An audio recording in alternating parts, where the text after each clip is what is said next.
0-0 እስከ 10 ተኩል ድረስ የጠበቅኩት 0-0 የሆነ የተግማማ ጨዋታማ ተቀጠቀጥን። ኮስታ ብቻ ነው የሚችለው። ሁሉም ተጫዋች ካልቻለ እኮ አሰልጣኙ ነው የማይችለው እኮ። ግልጽ ነው እኮ ይገባል አይደል? ጎልኛ እኮ አንድ ጎል እንኳን ይሆናል አይደል? ጎል እንዴ ለምንድን ነው ማታቀብሉት? እንዳለ ወደፊት ይቀባበሉ ፊት ለፊት ጋር ብሩኖ ጋር ወይ ፔድሮ ኔቶ ጋር ወይ ጃው ፊሊክስ ጋር ይደርሱና ከዛ አላስከበረኛ ድረስ ይመለሳሉ ማለት ነው። እናንተ ባልባል ገማ መርቻንቶች ማለት ነው። ገባ አይደል? እንቅልፌ ምን እንዴ ገባ። ተስፋ እኮ ነው፣ ተስፋ ነው የሚያቃጥለው። ገባ። ተስፋ ካላረክ አትቃጠልም። ግን በቃ አላረን ለመቃጠል ፈቃደኛ ነኝ ነው የምልህ። ገባ። ራሴ እንዴት አድርጌ እንደምሰክስ ልንገር። ራሴን ስክስ ነው ማድረገው ነው የምልህ። ሁለተኛ ይሻለናል። ሲጀመርኛ ሁለተኛ ለመጨረስ ነው የተጫወት ነው። ገባ። ምክንያቱም ኮሎምቢያ ከጋና ጋር እኛ ከክሮኤሺያ ጋር ክሮኤሺያ ወጥታ ትጫወታለች ቢያንስ። ገባ። ጋና ላይ ማን ነው በዚህ አይነት ጋና ላይ ሁለት ቀን ብንጫወት አናገባባቸው። ገባ አይደለ? ስለዛ ክሮኤሺያ ይሻላል አባቴ። እኛ ጥቁሮች ጋር መጫወት መረረ። እንደዚህ ሮቦቶች የገባው ጎል ራሱ እንዴት ነው የተሰረዘው? የገባው አግብተውብን ነበር እኮ ባለቀ ሰዓት በቴስታ በጥፍሩ ነው ኦፍሳይድ ሆኖ፣ በጥፍሩ ማለት ነው። አንተ ጥፍርን መቁረጥ ነበረብህ ነው የምልህ። ገባ አይደል? ጥፍሩ ኦፍሳይድ ሆኖ ተርፈናል ነው የምልህ። አርጀንቲና አይሰለፍም ተብሏል። ስለዛ ልተኛ። ምክንያቱም ይሄን ዘረኛ አርጀንቲና የሚባል ሀገር ሜሲ ከሌለ ለምን አባቴ ነው ማየው? ተረዳኝ አይደል? ምንም ሚላፍ የሚጎለኝ ነገር የለም። ጆርዳንን ስደበድቡ ማየት ምን ይሰራልኛል? ሰውየው ከሌለ ማለት ነው። ጉዳይ አይደለም። ቻው። ቋጣሪያ መጣን፣ ጠንቋ መጣን፣ ቡዳን እናምጣ እንዴ! ዋንጫውን በቡዳን እንብለው እንዴ! በቡዳን እንብለው።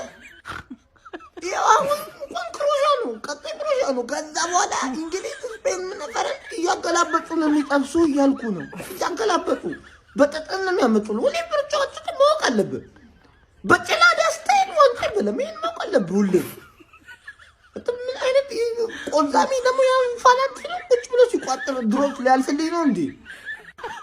በጣም ነው በጣም እስከ 10 ሰዓት ተኩል ለ0 ማለት ነው ከክሮኤሺያ ጋር ደርሷታል ፖርቹጋል።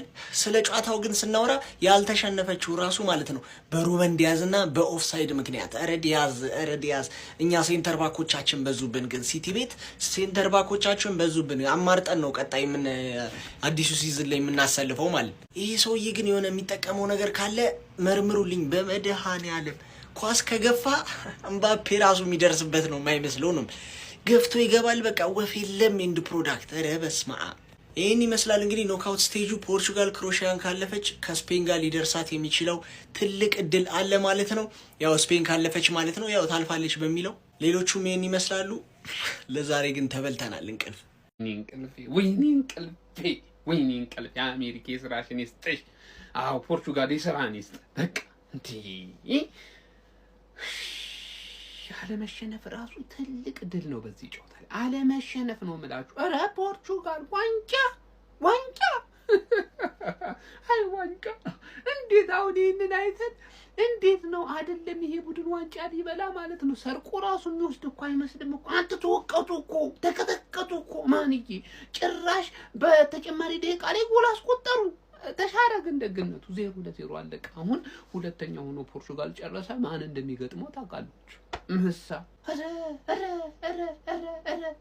ፖርቹጋል በእውነት ታሪካዊ የሆነ ማለት ነው ስህተት ነው። ይሄ እንኳን ራሱ ማየት እንዴ! አንተ ቅጥቅጥ እናት እንደሌለው ልጅ ነው የተቀጠቀጠው። እና ምንም መወሻሸት አያስፈልግም። ጀሞ የምሬን ነው የምላችሁ። ተቀጥቅጧል ይሄ ቡድን።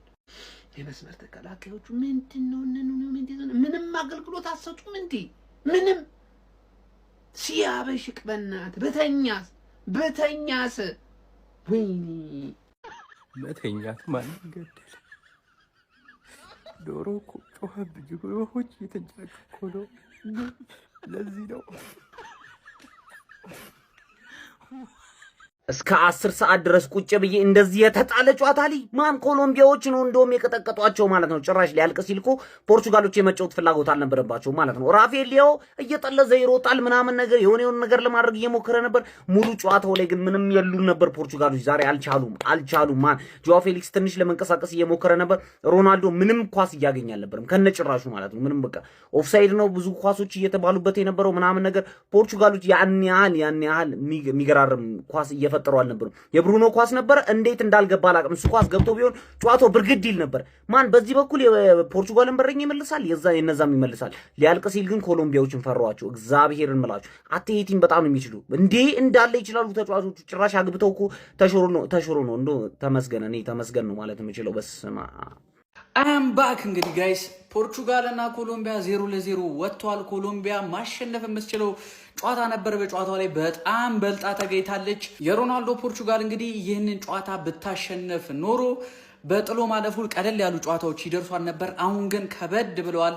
ክሮኤሺያ፣ እንግሊዝና ፈረንሳይ እንግዲህ ፖርቹጋልን እየጠበቋት ይገኛሉ። በራውንድ ኦፍ 32 ቀጥታ ከክሮኤሺያ ጋር ፖርቹጋል ትጫወታለች። እንግዲህ ጋይስ የሜሲን ጨዋታ እናያለን። አሁን ደግሞ ስራሽን ይስጥሽ አሜሪካ።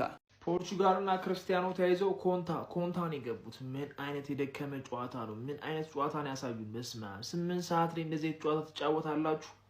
አረ ብሩኖ ደግሞ ያንን ክርስቲያኖ ነካብኝ ብለህ እንደዛ እንዳለቃቀስክ አንተ ምን አይነት ኳስ ነው ወይ ያለቀክለት? ምንድን ነው የሳትከው? አንተ ብትሆን አልቅሰህ ነበር። አረ ምን አይነት ጨዋታ ነው ያየነው! በእንደዚህ አይነት አጨዋወት አብቅቷል ያለው ዋንጫው። እስከዚህ ሰዓት ድረስ አስመሽታችሁን ከዛ ጎል የሌለው ጨዋታ እንዴ! እኔ እሺ ቆይ አሁን በጫማ ክር ምናምን ኦፍሳይድ መባል ጀመረ ማለት ነው? አልገባኝም ከምር። ፖርቹጋል ተርፋለች። አንተ ኮሎምቢያ እንዴት ነው ኳስ የሚጫወቱት? ምንም አይቀሙም ኳስ። ሱዋሬዝ የሚባል አጥቂ እኔ ምን ሆኖ እንደሳቱ ያን ኳስ አላውቅም። እኔ ከምር እኔ ለመሳት ይከብዳል ኳሱ። አጥቂ ነህ እግር ኳስ እንጀራዬ ነው ብሎ የሚያስብ ሰው ይሄን ኳስ አይስቶ የሆነ እንዴት ነው ከዚህ ጋር ተሰጥቶ ወደዚህ መልሰ የምመተው አልገባኝም። አንተ መሆን አለበት ይሄን ኳስ ለመሳት። ሌላው ደግሞ ሊያው ሊያው እንዴት ነው የሚሮጠው ግን? እንዴ ልክ ነው ስፒዱ ግን ምንድነው ኢንድ ፕሮዳክት የሌለው ሰው ነው። ወደ ኋላ ቢሰጠው ኳሱን ያገቡት ነበር። ደግሞ ሮናልዶ ነበር ከኋላ ያገቡት ነበር። ከምር ቀጥታ ነበር የሚያገቡት ግን ወደ ኋላ አልሰጣቸውም። የሚገርም ጨዋታ ነው ግን ያየነው። የሚገርም ማለት ኮሎምቢያዎች በጣም የሚገርም ጨዋታ ነበር ሲጫወቱ የነበሩ። ኳሱን ይዘውታል። ያው በእርግጥ ፈርስት ሃፍ በተለይ ሰከንድ ሃፍ የሆነ ፓርት ድረስ እንቅልፍ የሚያመጣ ጨዋታ ነበር። እውነት ለመናገር ምንም ኳሱን ዝም ብሎ ይሽከረከር ነበር እንጂ ምንም ነገር የለውም። ግን ከሆነ ሰዓት በኋላ በተለይ ኮሎምቢያ ጎል ማግባት ፈለገ። ግን ኮሎምቢያ ትልቅ ስህተት የሰሩት ሙኒዮዝን መጀመሪያ ማስገባት ነበረባችሁ። ምንድነው መጨረሻ ላይ ያስገባችሁት? ከገባ በኋላ ስንት ቻንስ ክሬት እንዳደረገላችሁ እና ኢቨን ፖርቹጋሎች ራሱ ማለት ነው የተጫዋቾች ቅያሪ በጣም ሌት የሆነ ቅያሪ ነው ያደረጋችሁት። በተለይ ሊያው ምናምን መጀመሪያ ነበር መኖር የነበረባችሁ። ዲያጎ ዳሎት ዛሬ ምርጥ ነበር። በስመ አብ እውነት እኔ እንደዚህ ሲጫወት ራሱ አይቼው አላውቅም። በጣም አሪፍ ነበር የተጫወተው። ግን በቃ ጨዋታው በአቻ ውጤት ተጠናቋል። ፌር ውጤት ነው ብዬ አስባለሁ። ምክንያቱም ሁለቱም ጋራ የሆነ ጥሩ ነገር ነበረ። ኤኒዌይስ ወደ ቀጣይ ምድብ አልፈዋል። ወደ ምድብ ወደ 32 ውስጥ ገብቷል። ስለዚህ ከዛ በኋላ ያለውን ነገር ምን ይሆናል? ግን ፖርቹጋል በዚህ አቋማ የትም የምትደርስ አትመስልም። በጣም ያስፈራል አቋም።